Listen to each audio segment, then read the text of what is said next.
नमस्कार मित्रों, आपका बहुत बहुत स्वागत YouTube channel teaching learning event with Anil पर। मित्रों, आज इस वीडियो में हम अध्ययन करेंगे सामान्य अध्ययन जीके जीएस के प्रैक्टिस सेट 5 को, जो आपकी सभी प्रतियोगी परीक्षाओं की दृष्टि से बेहद इम्पोर्टेंट और महत्वपूर्ण है। इसमें महत्वपूर्ण प्रश्नों की प्रश्नोत्तरी को लिया गया है, जो आपके आगामी परीक्षाओं की दृष्टि से बहुत इम्पोर्टेंट है। इसके 4 पार्ट ऑलरेडी बन चुके हैं। आप नहीं देखे हैं तो वीडियो के डिस्क्रिप्शन बॉक्स में लिंक मिल जाएगा, वहाँ से आप इसको देख सकते हैं। या तो चैनल के प्लेलिस्ट पे विजिट करिए, वहाँ पे सभी वीडियो एक साथ आपको मिल जाएंगे। तो आइए शुरू करते हैं आज के प्रैक्टिस सेट 5 को।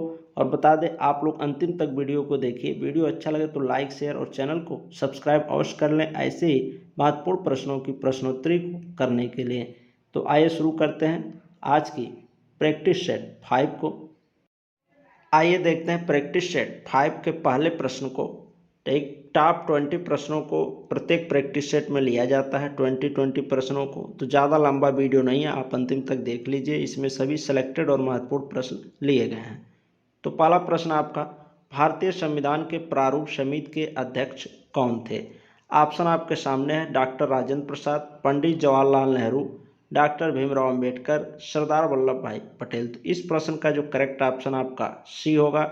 डॉक्टर भीमराव अंबेडकर प्रारूप समिति के अध्यक्ष थे। सरदार वल्लभ भाई पटेल ये प्रांतीय समिति के अध्यक्ष थे, ध्यान दीजिएगा। इनसे भी महत्वपूर्ण प्रश्न बन रहा है। पंडित जवाहरलाल नेहरू ये थे आपके संघ समिति के अध्यक्ष। संविधान के संघ समिति के अध्यक्ष पूछा जाए तो पंडित जवाहरलाल नेहरू थे। और भारत देश के प्रथम जो राष्ट्रपति थे डॉक्टर राजेंद्र प्रसाद थे।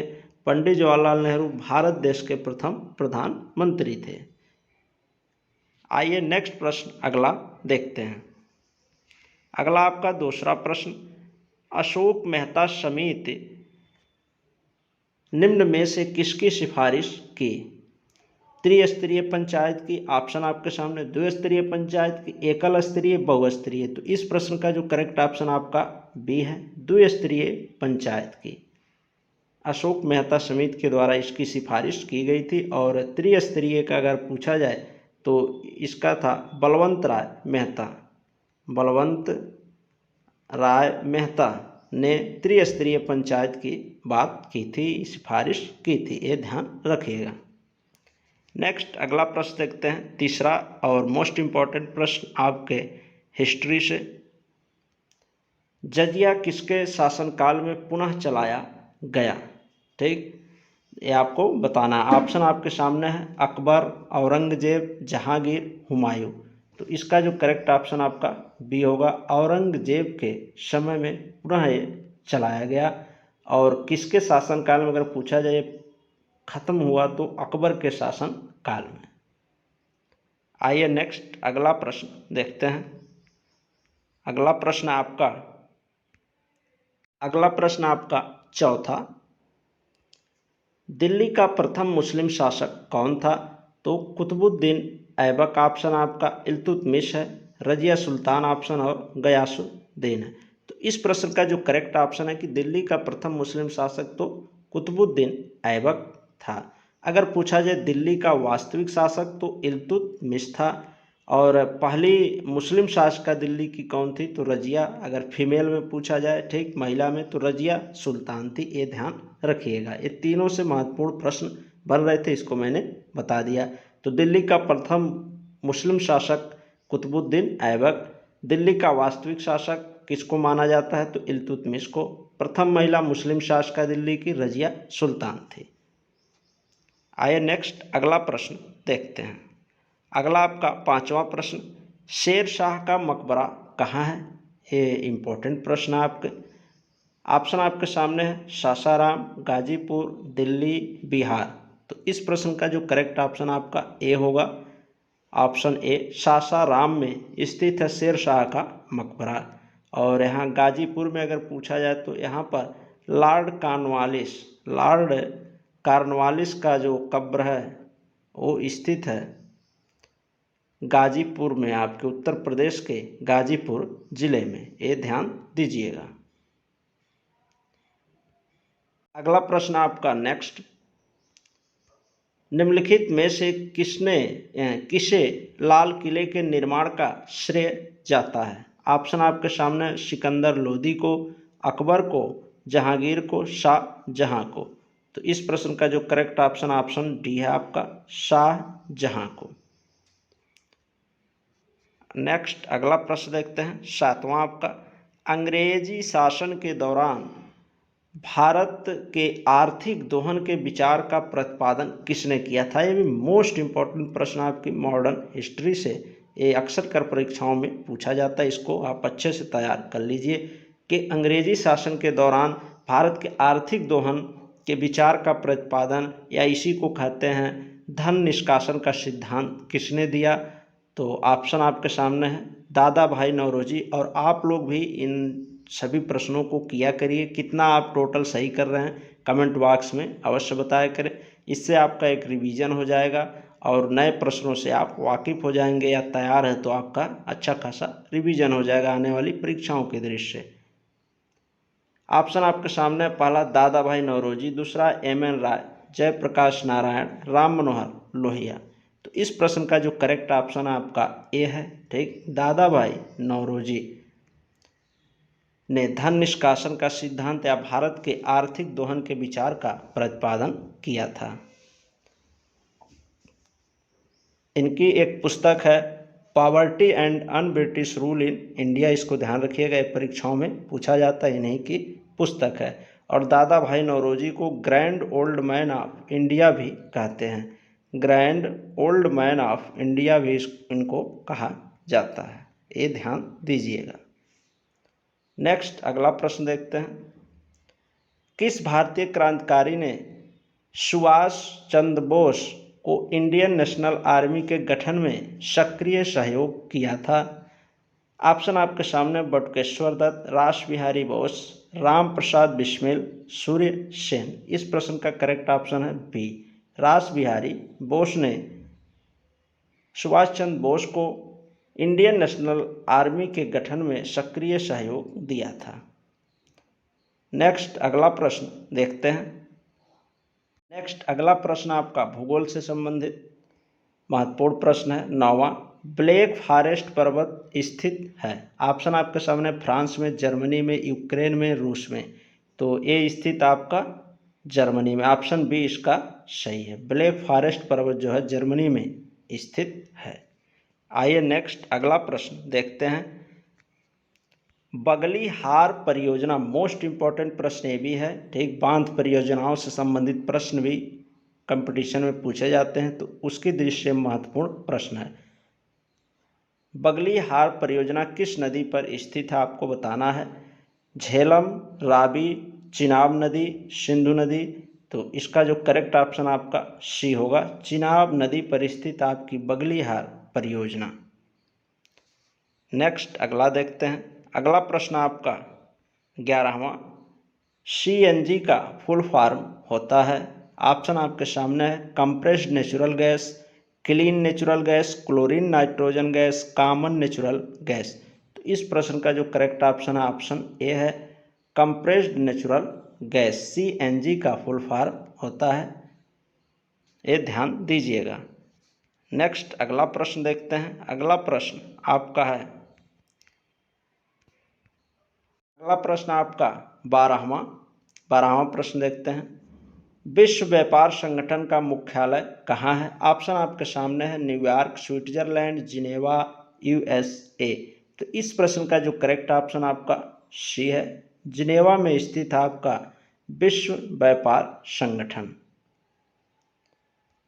नेक्स्ट अगला प्रश्न 13वां प्रश्न आपका, आयात और निर्यात पर लगाए जाने वाले कर को कहा जाता है। ऑप्शन आपके सामने, आयकर, व्यापार कर, सीमा कर, शुल्क या एक्साइज ड्यूटी। तो इस प्रश्न का जो करेक्ट ऑप्शन आपका सी है, सीमा कर शुल्क, ठीक। आयात और निर्यात पर लगाए जाने वाले कर को सीमा कर शुल्क कहते हैं। नेक्स्ट अगला देखते हैं, अगला सामान्य विज्ञान से संबंधित महत्वपूर्ण प्रश्न है, ये आपकी प्रतियोगी परीक्षाओं के दृष्टि से मोस्ट इम्पॉर्टेंट प्रश्न इसको कहा जा सकता है, क्योंकि अक्सर कर परीक्षाओं में रुधिर अगर चैप्टर सम्मिलित है आपके पाठ्यक्रम में तो उससे जरूर ये प्रश्न पूछा जाता है। सर्वदाता रुधिर वर्ग है। तो ऑप्शन आपके सामने है A B, A B O. तो इस प्रश्न का जो करेक्ट ऑप्शन आपका हो जाएगा डी।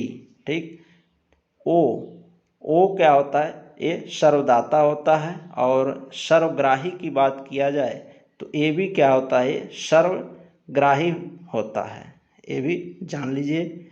और रुधिर बर्ग की खोज किसने की थी? तो लॉर्ड स्टेनर ने की थी, ये ध्यान दीजिएगा। तो सर्वदाता ग्रुप क्या है? ब्लड ग्रुप ओ, सर्वग्राही ब्लड ग्रुप ए बी। ठीक, ये ध्यान दीजिएगा।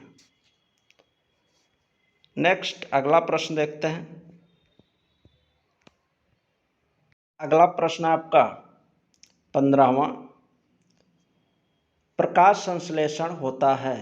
ऑप्शन आपके सामने है, पौधे के हरे भाग में, जाइलम में, फ्लोएम में, कोई नहीं। ठीक, तो इस प्रश्न का जो करेक्ट ऑप्शन ए होगा। पौधे के हरे भाग में प्रकाश संश्लेषण की क्रिया होती है, जिसके दौरान जाइलम के द्वारा, ठीक, जाइलम यानी जड़ों से, पौधे के जड़ों से खनिज एवं वाटर, पानी पौधे के भागों तक पहुंचता, अन्य भागों तक। और फ्लोएम के द्वारा पत्तियों तक, जो सूर्य के प्रकाश की उपस्थिति में भोजन बनता है वो पत्तियों तक किसके माध्यम से पहुंचता है? तो फ्लोएम के माध्यम से। ठीक, और जाइलम यानी जड़ों के माध्यम से खनिज और जल का जो पहुंचना होता है, जलों जाइलम के माध्यम से पहुंचता है। नेक्स्ट अगला प्रश्न देखते हैं। अगला प्रश्न आपका 16 इन्वायरमेंट से संबंधित प्रश्न है। जीवभार का पिरामिड किस पारिस्थितिकी तंत्र में उल्टा बनता है? आपको बताना है। ऑप्शन आपके सामने है, तालाब, समुद्र, दोनों, किसी में नहीं। तो इसका जो करेक्ट ऑप्शन आपका ए होगा, तालाब में। तालाब में जीवभार का जो पिरामिड होता है उल्टा बनता है। और पूछा जाए सबसे बृहद पारिस्थितिकी तंत्र कौन सा है? तो ये समुद्र है। ठीक, आइए नेक्स्ट अगला प्रश्न देखते हैं। अगला प्रश्न आपका 17वां, किस नगर को इलेक्ट्रॉनिक नगर कहा जाता है? ऑप्शन आपके सामने है, आगरा, नोएडा, बेंगलुरु, दिल्ली। तो इस प्रश्न का जो करेक्ट ऑप्शन आपका इलेक्ट्रॉनिक सिटी सी को बेंगलुरु को कहा जाता है। और यहाँ नोएडा से प्रश्न, फिल्म सिटी जो उत्तर प्रदेश की है, अभी हाल ही में 2021-22 में इसको लॉन्च किया है, तो नोएडा है, ठीक, फिल्म सिटी के नाम से प्रसिद्ध हुआ है। और बेंगलुरु जो है इलेक्ट्रॉनिक सिटी के नाम से जाना जाता है। नेक्स्ट अगला प्रश्न देखते हैं। अगला प्रश्न आपका 18वां, प्लासी का युद्ध किनके बीच हुआ? ऑप्शन आपके सामने है, बाबर और इब्राहिम लोदी के बीच, ईस्ट इंडिया कंपनी और सियाउद दौला के बीच, अकबर और हेमू के बीच, पृथ्वीराज चौहान और मोहम्मद गोरी के बीच। इस प्रश्न का जो करेक्ट ऑप्शन बी होगा, ईस्ट इंडिया कंपनी और सियाउद दौला के बीच हुआ था प्लासी का युद्ध। ठीक, और बाबर और इब्राहिम लोदी के बीच जो हुआ था, ये हुआ था पानीपत का प्रथम युद्ध, ये ध्यान दीजिएगा। नेक्स्ट अगला प्रश्न देखते हैं 19वां, बिजली का फ्यूज एक मिश्र धातु होता है, यानी किनको मिला करके बनाया जाता है? ऑप्शन आपके सामने है, टीन और लेड का, टीन और जस्ता का, कॉपर और एजी का, और कोई नहीं। तो इस प्रश्न का जो करेक्ट ऑप्शन आपका ए होगा, टीन और लेड का मिश्रण होता फ्यूज तार। नेक्स्ट और अंतिम प्रश्न देखते हैं आज के प्रैक्टिस सेट 5 का। कृत्रिम वर्षा के मेघ बीजन के लिए प्रयुक्त होता है। तो ऑप्शन आपके सामने है, silver iodide, silver nitride, silver bromide, SO2। तो इस प्रश्न का जो करेक्ट ऑप्शन आपका ए है, सिल्वर आयोडाइड। सिल्वर आयोडाइड जो होता है कृत्रिम वर्षा के बनने में उपयुक्त होता है, सिल्वर आयोडाइड। तो ये रहे आज के टॉप 20 प्रश्न प्रैक्टिस सेट 5 के। तो ऐसे ही प्रैक्टिस सेट को डेली करने के लिए आप YouTube channel teaching learning event with Anil को सब्सक्राइब अवश्य कर लें। और नीचे डिस्क्रिप्शन बॉक्स में टेलीग्राम ग्रुप का लिंक दिया गया, उससे भी आप जुड़ जाएं। वहाँ पर क्यूज के माध्यम से भी प्रैक्टिस कराए जाते हैं। और शिक्षा जगत से जुड़ी महत्वपूर्ण सूचनाओं को भी शेयर किया जाता है। तो इन सभी चीज़ों को प्राप्त करने के लिए हमारे चैनल को सब्सक्राइब अवश्य कर लें। ठीक मित्रों, धन्यवाद। मिलते हैं नेक्स्ट वीडियो में नेक्स्ट महत्वपूर्ण प्रश्नों की श्रृंखला के साथ।